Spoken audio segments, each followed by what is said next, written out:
Welcome back. आज के इस वीडियो में हम लोग MCA BCA revise term end examination December 2020 MCA 012 computer organization and assembly language programming के क्वेश्चन नंबर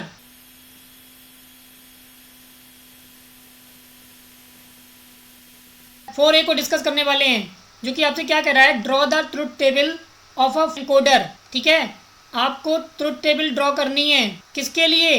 8x3 इनकोडर के लिए। और साथ ही साथ आपको क्या करना है, also right the expressions for the output in terms of inputs. ठीक है, और देखिए ये आपका 5 मार्क्स का है और बहुत ही आसान है। देखिए जो आपका एनकोडर होता है वो परफॉर्म करता है इनवर्स ऑपरेशन ऑफ डिकोडर, है ना, जिसमें आपका क्या होता था, इसका उल्टा, यानी कि 3/8, है ना, यानी कि उसमें इनपुट लाइन 3 होती थी और आउटपुट लाइन 8 होती थी, यानी कि n/2n, है ना। यहाँ पर उल्टा है 2n/n, ठीक है ना, यानी कि 2n इनपुट लाइन होंगी और उसके करस्पॉन्डिंग n आउटपुट लाइंस होंगी, है ना। तो आपको यहाँ पर क्या करना है, ऑक्टल टू बाइनरी, है ना, उसका करस्पॉन्डिंग बाइनरी बताना है। तो पहले तो हम लोग इनकोडर को समझते हैं, फिर हम लोग इसके लिए ट्रुथ टेबल ड्रॉ करेंगे और एक्सप्रेशन लिखेंगे। ठीक है,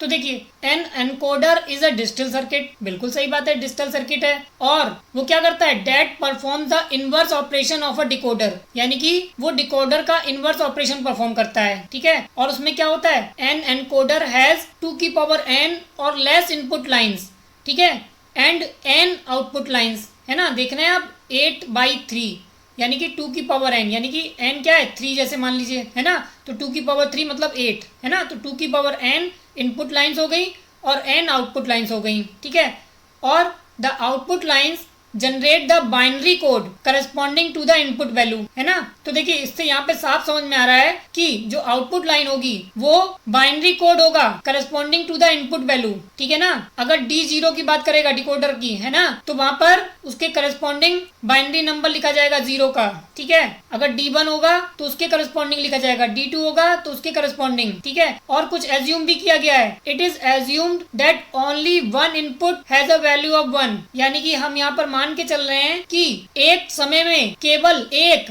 ही इनपुट 1 वैल्यू रखता होगा। ठीक है, नहीं तो otherwise the circuit has no meaning, नहीं तो इस सर्किट का कोई मतलब नहीं बनता। ठीक है, तो चलिए इसकी ट्रुथ टेबल ड्रॉ करते हैं और एक्सप्रेशन लिखते हैं।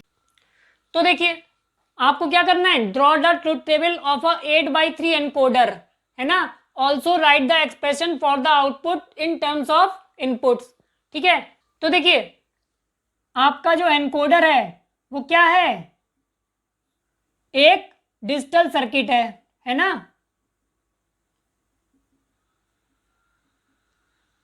और वो क्या करता है, इनवर्स ऑपरेशन परफॉर्म करता है, किसका, डिकोडर का,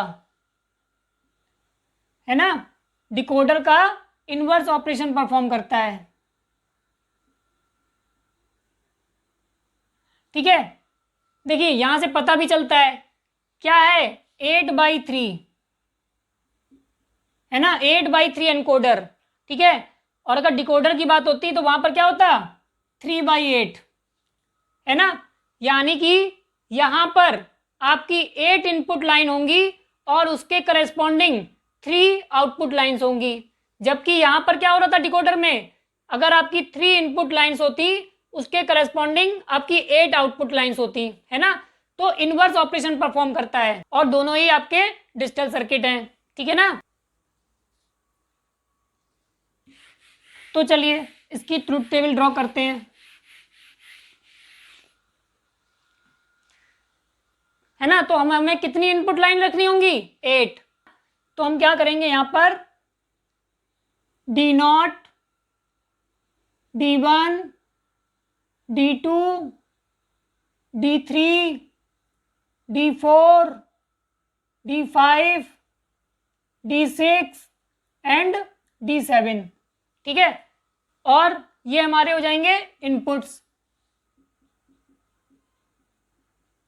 ठीक है, और इसके करस्पॉन्डिंग आउटपुट कितने होंगे, 3।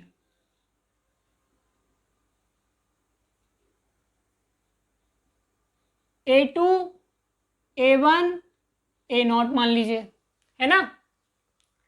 और हमने क्या एज्यूम किया था, एक बार में केवल एक ही इनपुट की वैल्यू 1 होगी। ठीक है, तो अगर मान लीजिए एक समय में डी नॉट 1 है, ठीक है, तो बाकी क्या होंगे 0, है ना। देखिए बहुत आसान है, एक बार में केवल एक ही की वैल्यू 1 होगी, और जब D1 एक्टिव होगा तो बाकी सब क्या हो जाएंगे 0, ठीक है। और आपको वहां क्या करना है, आउटपुट में इसका करस्पॉन्डिंग बाइनरी नंबर लिखना है, ठीक है। तो देखिए डी नॉट, तो 0 का बाइनरी इक्विवेलेंट क्या होगा, तीनों ही 0 होंगे। D1 यानी कि 1 का इक्विवेलेंट बाइनरी क्या होगा 0 0 1, है ना। अब बात आती है D2 की, तो इस समय जब ये एक्टिव होगा 1 होगा तो बाकी सब क्या होंगे 0, ठीक है। फिर D3 1 होगा तो बाकी सब 0 होंगे। हम इधर का कंप्लीट पहले कर ले रहे हैं, बाद में उसका इक्विवेलेंट बाइनरी लिख लेंगे, ठीक है। जब D4 1 होगा तो बाकी 0 होंगे। जब D5 1 होगा तो बाकी सब 0 होंगे, ठीक है। जब D6 1 होगा तो बाकी सब 0 होंगे, है ना। जब D7 एक्टिव होगा तो बाकी सब 0 होंगे, ठीक है। अब इसका इक्विवेलेंट बाइनरी लिख लीजिए। 2 का इक्विवेलेंट बाइनरी क्या होता है 0 1 0। 3 का इक्विवेलेंट बाइनरी क्या होता है 0 1 1। 4 का इक्विवेलेंट बाइनरी क्या होता है 1 0 0। 5 का 1 0 1। 6 का 1 1 0।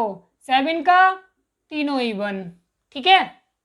अब देखिए ये तो हमारी ट्रुथ टेबल बन गई 8x3 एनकोडर की, है ना। ट्रुथ टेबल बन गई 8x3 एनकोडर की। अब आधा काम तो कंप्लीट हो गया, ठीक है। यानी कि अभी भी आपको 2.5 मार्क्स मिलेंगे। अभी आपका एक्सप्रेशन लिखना बाकी है, ठीक है। तो आपको क्या कह रहा है, also right the expression for the outputs in terms of inputs, ठीक है। तो देखिए आपको आउटपुट बताना है इन टर्म्स ऑफ इनपुट, ठीक है ना। तो अब आप देखिए, आप आउटपुट्स को देख के अंदाजा लगा सकते हैं ना कि देखिए अगर A0 की बात करें तो A0 कब कब आपको 1 दे रहा है, बस उस पर फोकस करिए, ठीक है। यानी कि यहाँ पर यानी कि D1 जब 1 है और D3 जब 1 है, ठीक है, और D5 जब 1 है, ठीक है, और D7 जब 1 है, ठीक है। यानी कि 1 3 5 7 पर, ठीक है। यानी कि अगर आप A0 की एक्सप्रेशन लिखेंगे तो वो क्या हो जाएगी D1 plus D3 plus D5 plus D7, ठीक है। तो इतना सा एक्सप्रेशन आपको लिखना है। अब बात कर लीजिए A1 की, ठीक है। तो A1 के लिए क्या करना होगा, देखिए A1 में आपको कहाँ कहाँ 1 मिल रहा है 2 पर, 3 पर, 6 पर, 7 पर, ठीक है। यानी कि D2 plus D3 plus D6 plus D7, ठीक है। तो इसको इम्प्लीमेंट करने के लिए हम लोग और गेट का यूज करते हैं, ठीक है। अब आपका लास्ट आउटपुट क्या है A2 कहाँ कहाँ आपको 1 दे रहा है वो लिख लीजिए। यानी कि शुरू के 4 में आपको 0 मिल रहे हैं, बाकी के 4 में आपको 1 मिल रहे हैं, तो बाकी के 4 लिख लीजिए, है ना। अगर ज़्यादा दिक्कत हो तो देखिए यहाँ पर इक्विवेलेंट डेसिमल नंबर लिख लिया करिए, है ना। ये 0 हो जाएगा, ये 1 हो जाएगा, ये 2 हो जाएगा, ये 3 हो जाएगा, ये 4 हो जाएगा, ये 5 हो जाएगा, ये 6 हो जाएगा, ये 7 हो जाएगा, ठीक है। तो यानी कि 4 5 6 7, है ना। तो A2 आपको कब 1 देगा 4 5 6 एंड 7। हो गए आपके 5 मार्क्स कंप्लीट, ठीक है। कोई नहीं छीन सकता आपसे आपके 5 मार्क्स। तो आई थिंक आपको प्रॉब्लम क्लियर हो गई होगी। अगर आपको फिर भी कोई डाउट है तो आप हमें कमेंट कर सकते हैं। साथ ही साथ आप हमें कमेंट करके बताइएगा कि आपको ये वीडियो कैसा लगा। अगर आपको ये वीडियो अच्छा लगा हो तो इसे लाइक करें, शेयर करें, और अगर आपने हमारे चैनल को अभी तक सब्सक्राइब नहीं किया है तो इसे सब्सक्राइब करें और हाँ, बेल आइकन पे क्लिक करना ना भूलें ताकि आपको नेक्स्ट वीडियो की नोटिफिकेशन सबसे पहले मिल सके। और साथ ही साथ बेस्ट ऑफ लक आप सभी को। Thank you.